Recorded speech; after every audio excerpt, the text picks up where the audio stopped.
Welcome back, fellow trophy hunters. Today, we take on a gem, the RatShaker. Are you tired of dealing with pesky rats that just won't leave you alone? Introducing RatShaker, the fast, easy, and fun way to keep rats in check. Just hold, shake, and watch that meter. Now that we got the sponsor of the video out of the way, welcome to RatShaker.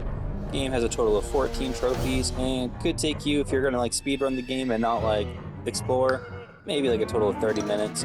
But if you actually want to look through all the rooms and get lost in the atmosphere, it might take you around an hour or two. And with that being said, we already unlocked our first trophy for shaking the rat for the first time. Shake it, baby.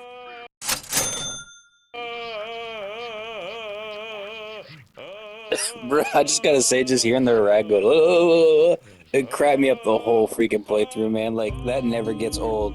And before I knew it, I shook the rat for 100 times, earning myself the next trophy. Now, you do have the option of using the motion sensor or the joysticks. I definitely recommend using the motion. It's just so much easier to shake it than it is using the joysticks. And then the ominous words keep telling us what to do, which is pretty much just getting you to know the main mechanics of the game. Which the main mechanics are shaking and then squeezing.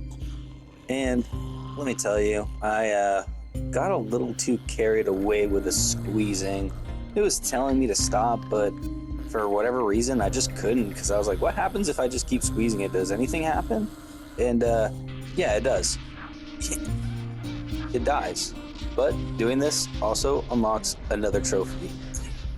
Like it says, why didn't you listen? But there does come consequences with this action. You have to restart the whole beginning again and do this over. I yield.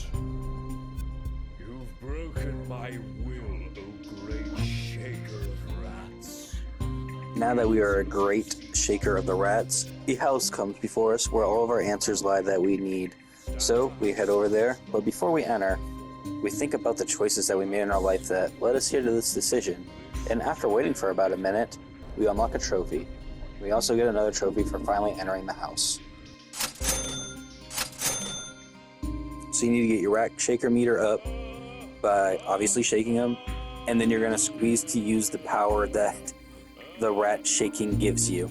And of course your rat will also let you know little things like he's cheesed to meet you or you're hurting him. And it's such a weird, stupid game, man. Then the ominous words will tell us to find it. We have no idea what we're looking for, but we see this cool TV and we turn it on, and what do we get to see? We get to see the advertisement. And of course, once we watch this advertisement, we do earn ourselves another trophy. And then for watching the advertisement, we do get a sweet picture, well, a quarter of a picture, that will be important later. As you can see, though, the house is pretty normal looking for the most part. There's some weird pictures of art hanging up on the walls that are just weird, but for the most part, everything looks pretty normal and nothing out of place. Then we start getting to the lower part of the house, and there seems to be beer bottles and newspaper clippings everywhere. And all of a sudden, this nice, beautiful home is starting to feel a little eerie and unwelcoming, if I'm being 100% honest. Then the creepy voice is telling us to find it again, and then we enter the baby's room with a crib filled with rats, and it is just unsettling. Ugh. But after doing this, we do gain another picture, or part of the picture, I should say. And the further we go down, the weirder stuff gets. Alcohol bottles everywhere, we're in a state of static. We go through the door and we need to find her. And what's through here? A bunch of bodies and booze, and what the hell's going on here, man? Then it gets a little too dark for comfort, so we crack it, which, god, man. And we unlock a trophy for cracking into a glow stick. Also, you can see all the rats everywhere, and the house is just getting more and more demented by the time goes. And I made a rookie mistake here. This is not for a trophy. I just didn't know what was happening, and the oven explodes, and you die.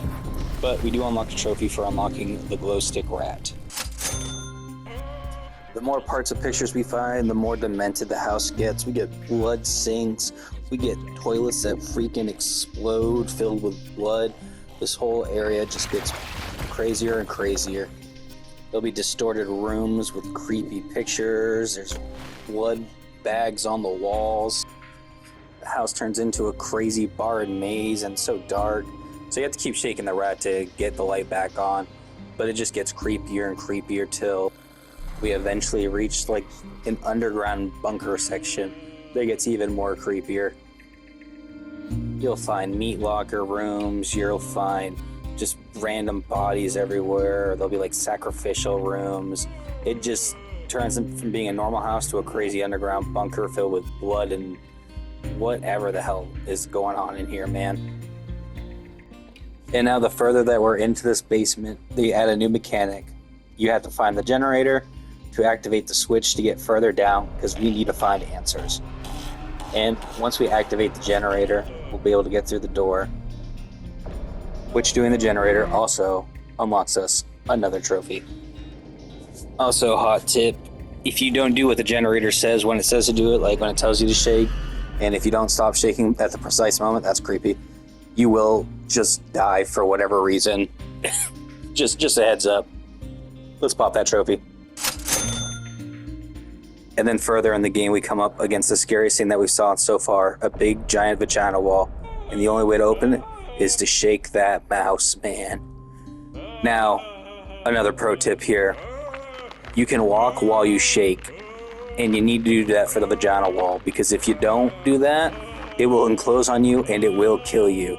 As you'll see here, what I do, because it closes up, and I was like, oh, that's weird. I guess it's because I didn't like walk through it. No, it'll just close on you and it'll just kill you. But for using that, we do unlock another trophy. That's so stupid. I'd say probably the hardest part about the game is making sure that you go around like every freaking corner there possibly is to find like hidden rooms that you maybe didn't see beforehand. Because some of these rooms are just like here, for example, I walked by this other room about 5,000 times till I finally found it. I was like, what? Also, that's really creepy. But I was like, where is it? And then if I would have just walked a little bit further down that other hall, it would have led to another room this way. But I was looking everywhere. I could not find it. I was getting super frustrated. But I was like, well, I can't just give up because, but, you know, it's just one of those things where you gotta like literally like walk to the end of the hall because they're like, a lot of it's hidden. Not that it's annoying or whatever. Well, I thought it was pretty annoying. Then eventually we get to our third and final generator, or just the fourth generator. There's either third or four generators in this whole entire game. And then when you get to this area with like the meat on the wall, you have to wait here 5 minutes. Yes, 5 minutes to earn another trophy. Savoring your meat. And I gotta say though, I really do like these trophy names really freaking get me, man. I think they're hilarious. Now, there are like a few jump scares here and there, but I don't know, like, it's not really like that scary. Like, that happens a lot. They'll just like randomly pop out, but they're not like loud or anything. It's nothing like freaking Nun. It's not, what is that game by Puppet Combo called? Nun Massacre? I made a video on it. It's been so long since I played it. Like when the nun comes up on you and that is loud, it's terrifying, but also there's like a threat. This game, I think that's what this game's lacking really, is like there's really no threat.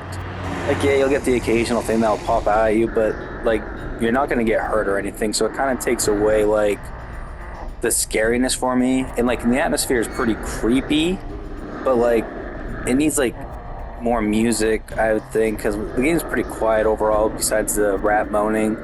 Maybe moaning's not the best use of word there, but I don't know, it's lacking something. I can't really put my finger on it, you know?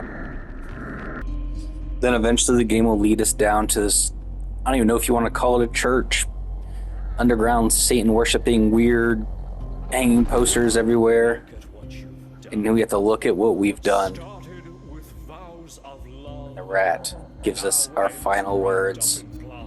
And there's only one thing to do in this situation. We need to shake the rat. We find out we are actually the wife shaker. Wild.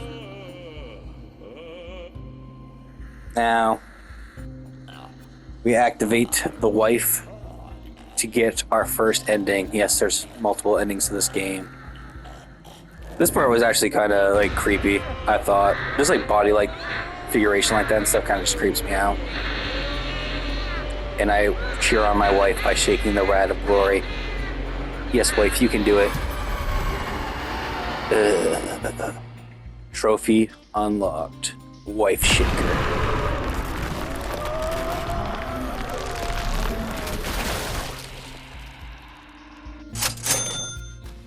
Now, before we get that second ending, I didn't realize that you could walk to this barn over here because you walk very, very slowly. But we need to get to this barn for a very important reason. Let's fast forward in time. Now, some people said this was an ending, but I really don't see how it's an ending. But you look up, an anvil falls on your head, it unlocks another trophy. And getting to the second ending, like I said, won't take too long. It's just, I don't know. After you're like, you kind of, if you don't really explore this game at all, it will be, I don't know, maybe like a 10-15 minute experience, really.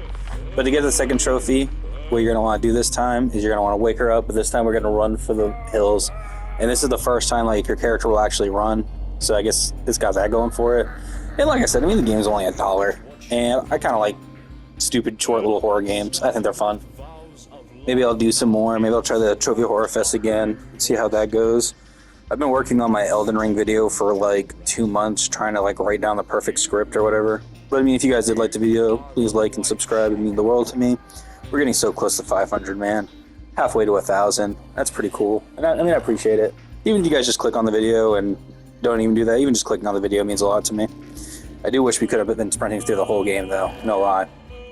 I think I actually... Do I die at this point? Oh, I guess I don't.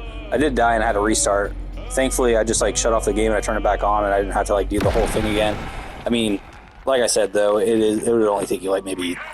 If you're just straightforward, not exploring at all, you probably get there in like 10 minutes, honestly. Especially if you know where like all the pieces are. But that it is for me, guys. We will hit that platinum, and I appreciate you all. I love the rat bastard part. And I will see you in the next one. Love you. Bye!